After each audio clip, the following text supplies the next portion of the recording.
Hello दोस्तों, आप सभी कैसे हैं? मैं आशा करता हूं कि आप सभी मस्त होंगे। तो दोस्तों, आज की इस वीडियो में हम लोग जानने वाले हैं एक सदिश राशि का संकेत कैसे करेंगे। और इससे पिछला वाला जो हमारा वीडियो था उसमें हमने जाना है कि एक सदिश राशि का निरूपण कैसे करते हैं। तो देखिए, ये दोनों हमारा जो कथन है कि सदिश राशि का निरूपण और सदिश राशि का संकेतन, ये दोनों कुछ अलग है। कभी कभी हम कन्फ्यूजन में क्या करते हैं, दोनों को एक ही समझ बैठते हैं और प्रश्न का जवाब गलत दे देते हैं। तो इसीलिए इसको बारीकी से समझिएगा।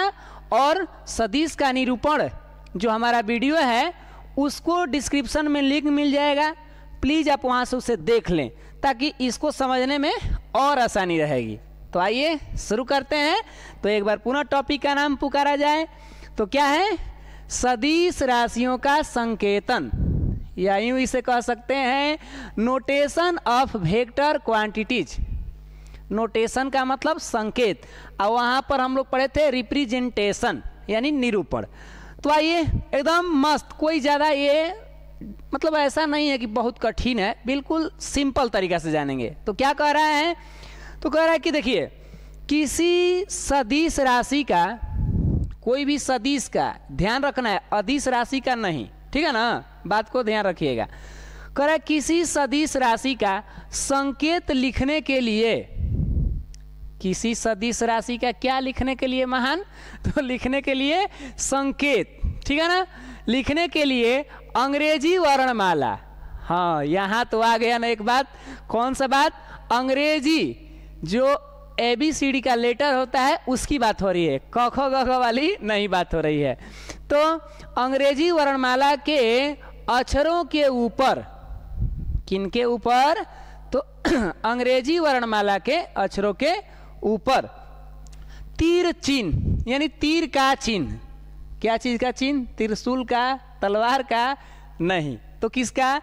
तीर का चिन्ह लगाकर व्यक्त करते हैं। चलिए एक बार पुनः बातों को समझते हैं, क्योंकि अभी तो हम लोग छोटे छोटे इसका खंड देखे।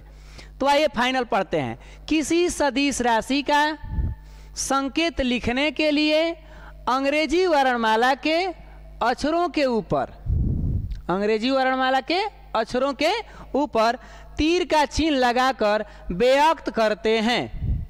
यानी किसी सदिश राशि को हमें संकेत करना है तो उसके कपार के ऊपर तीर का मार दीजिए, लेके धनुष को मार दीजिए, जाकर उसके कपार पे लग जाएगा, हो गया संकेतन। कितना मस्त हो गया। तो अब एक और बात कह रहा है कि मान लीजिए कि ये विधि किसी को तकलीफ दे रही है, किसी को इसके साथ मार झगड़ा हो गया था कि ना तीर धनुष से हमको एलर्जी है, तो भैया वो क्या करेगा? वो कह रहा है कि या अक्षरों को मोटा करके, अक्षरों को क्या करके?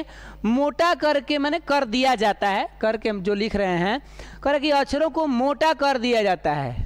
कहेंगे सर ये तो कहीं ना कहीं अलग नियम पढ़ रहे हैं हम लोग।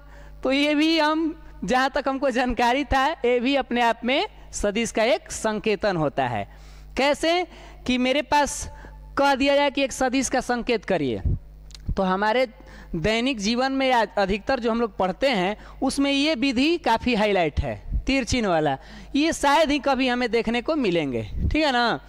तो किसी सदिश राशि का संकेत कैसे कीजिएगा बोलिए?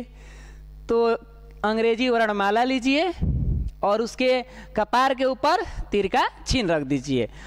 भूल कर भी अगर त्रिशूल का चिन्ह रखेंगे तब तो कहानी गोल हो जाएगी। इसीलिए तीर का याद रखना है ना। जितने भी रामायण महाभारत हुए उसमें तीर का ज़्यादा नाम आता है, इसीलिए तीर पर ध्यान रखिएगा। तो नहीं तो मन करेगा तो ये अक्षरों को बोल्ड कर दीजिएगा, मोटा कर दीजिएगा। तो चलिए यहाँ तक तो सर समझ गए कि ऐसे ऐसे करना है। एक एग्जाम्पल दिया जाए तब ना समझ में आएगा, क्योंकि एक एग्जाम्पल 100 बातों को, यानी एक चित्र 100 बातों को बयां करती है। तो देखिए क्या कह रहा है जी? जैसे वेग सदिश, हम जानते हैं कि वेग अपने आप में क्या है? एक सदिश है, ठीक है ना। तो कह रहा है कि वेग सदिश का संकेत, किस सदिश का संकेत? वेग सदिश का संकेत कैसे लिख रहे हैं? तो देखिए ये भी है, अंग्रेजी वर्णमाला का अक्षर ले लिए ना, एगो लेटर लिए ना, नियम के मुताबिक, और इसके ऊपर क्या रख दिए हैं, तीर चिन्ह। देखिए यहाँ पर हिंट दे रहा है कि तीर चिन्ह है, और ये भी क्या है, तो ये है अंग्रेजी वर्णमाला। कहे हुए बात के अनुसार हमने यहाँ पर दर्शाया कि नहीं दर्शाया, बोलिए। बिल्कुल ना, कि अंग्रेजी वर्णमाला लीजिए, तो हमने ये ले लिया, ये वर्णमाला हो गया मेरा, और इसके ऊपर क्या रख देना है, तीर चिन्ह रख दीजिए। और इतना काम करने से ये क्या हो गया, ये क्या हुआ, ये हुआ सदिश का एक संकेतन कर दिए। अब इस एग्जाम्पल से कुछ लोग संतुष्ट नहीं है, और भैया जब इस एग्जाम्पल से संतुष्ट नहीं होंगे तो अब का हम दूसरा एग्जाम्पल तो देंगे ही, लेकिन ये काफ़ी हाईलाइट है यही संकेत। आइए दूसरा वाला देख लेते हैं, जो बोल्ड करते थे ना, वो भी देख लिया जाए। आइए, आप लोग का मन है तो क्या करें, चलिए देखिए क्या कह रहा है। कह रहा है कि यदि किसी सदिश का परिमाण f हो, ध्यान दीजिएगा, अगर कहीं भी परिमाण लिख दिया तो कहीं ना कहीं अभी उसमें दिशा का जिक्र नहीं किया है, इस बात का क्लियर रखिएगा महाशय। परिमाण लिख दिया इसका मतलब दिशा का जिक्र नहीं किया है। आज जैसे ही दिशा का जिक्र करेगा ना तो उस पर तीर का चिन्ह लग जाएगा। अभी बताइए यहाँ पर क्या लिखा है, परिमाण f हो, इसका मतलब अभी इसमें सदिश के रूप में नहीं है। ये किस रूप में है, ये है अदिश रूप में। हम लोग तीर का चिन्ह देकर क्या करते हैं, उसे सदिश का एक रूप दे देते हैं, यही ना। तो क्वेश्चन क्या कर रहा है, यदि किसी सदिश का परिमाण f हो तो इसका सदिश संकेतन होगा। यदि किसी सदिश का परिमाण कितना है f, तो इसका कौन संकेत होगा भैया, अदिश संकेतन। तो ना सर, अदिश काहे ला, सदिश करिए। तो क्या कहता था नियम पहला, कहता था कि अंग्रेजी वर्णमाला लीजिए, तो f दे दिया है, रख दिए, इसके कपार के ऊपर मार दीजिए तीर चिन्ह। तो बिल्कुल देखिए मार दिए हैं। या तीर वाले से किसी को प्रॉब्लम था तो उन्होंने क्या कर दिया, लेटर को मोटा कर दिया।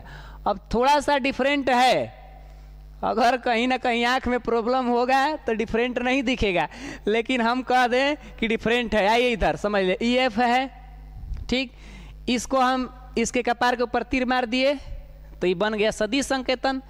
किसी को तीर से नफरत था तो या इसी को बोल्ड कर देना। बोल्ड कर देना का मतलब, रुकिए बोल्ड करते हैं, देखते हैं, बोल्ड हो जा भैया।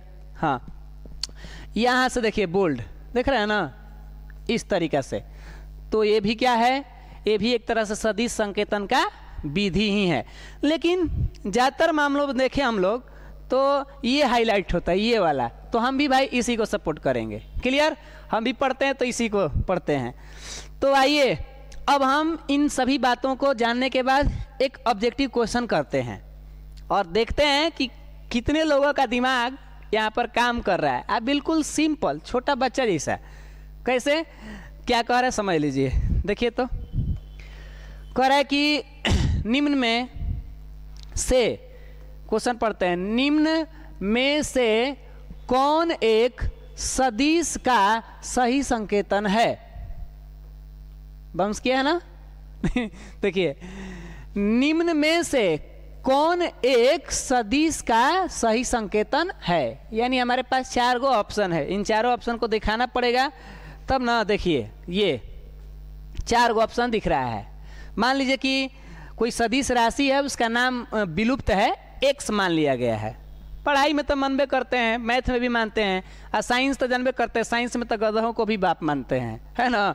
तो ये साइंस क्या कह रहा है कि x जो रखे हैं ना यहाँ पर, ये क्या है, एक कोई राशि है और इसको सदिश का रूप दिया गया। 3 में से कौन सही दिया गया, कोई ना कोई सही होगा ना। देखते हैं, आप लोग बताएं कि क्या होना चाहिए, बोलिए तो क्या होना चाहिए। इसको जूम करें क्या हल्का सा, चलिए इतना पे हम लोग संतुष्ट हैं। तो हमारा नियम क्या कहता था, सदिश का संकेत कि अक्षरों के ऊपर क्या कर दीजिए, तीर का चिन्ह मार दीजिए, या नहीं तो इसको खिला पिला के मोटा कर दीजिए। तो भैया तीर मारेंगे एक तरह से, मोटा करेंगे तो मर न जाएगा। तीर मारने पर मोटा करके कहेंगे तीर मारेंगे। देखिए है तो साफ ये कह रहा है कि हमारे ऊपर तो कोई चिन्ह नहीं है। ये क्या कर रहा है जी, ऐसे मुंह बांध दिया ब्रैकेट जैसा, एक्स रख दिया है ऐसे, इस तरीका से मोर देन लेस देन का चिन्ह दे दिया लग रहा है नहीं, तो ये तो बिल्कुल गोल है, खत्म, बिल्कुल खत्म हो गया तुम्हारा कहानी। अब देखिए ये वाला, ई तो लग रहा है नया दुनिया में लॉन्च किया है। ये कोई सा सदिश का संकेत है जी। देखिए तो ऐसे एक से लिख कर कह दिया कि हेनियो तीर, मुहावा तीर को वो देखे हैं आप? नहीं ना, हम भी नहीं देखे, पहली बार ऐसा लग रहा है। हम लोग जो तीर मारते हैं माने धनुष अनुष वाला, उसमें एक ही तरफ का रहता है, इसमें तो दो आया है, नया लॉन्च किया है। चले ठीक है, एक भाई देखिए ई क्या किया है, ई एक्स के ऊपर ऐसे कर दिया है इस तरीका से, तो पहला भी गोल, दूसरा भी गोल, तीसरा भी भैया गोल, तो फाइनली तो अब तो हमको कहने की जरूरत नहीं है, आप समझ गए। चौथा देखिए ये वाला, ये क्या किया है, इसने किया एक्स के ऊपर ऐसे तीर चिन्ह। तो हम लोग नियम क्या पढ़े कि अंग्रेजी वर्णमाला के अक्षरों के ऊपर तीर का चिन्ह दे दीजिए, बिल्कुल। तो हमारा राइट आंसर डी होगा, डी फॉर डॉग, यानी हमारा राइट आंसर डी होगा। क्लियर? बोलिए। तो इस तरीका से ये हमारा एक संक्षिप्त जानकारी था जो एक सदिश का संकेतन पर आधारित। हम उम्मीद करते हैं कि आपको ये वीडियो काफ़ी अच्छा लगा होगा, समझ में भी आया होगा, और आप समझ पा रहे हैं तो थोड़ा बहुत सपोर्ट के लिए लाइक सब्सक्राइब कर देंगे तो और हमारी हौसलाएं बढ़ेगी और इसमें लगे रहेंगे। तो आज के लिए इतना ही रहेगा, मिलते हैं आपसे अगले वीडियो में। तब तक के लिए आप मस्त रहिए, स्वस्थ रहिए। जय हिंद, जय भारत।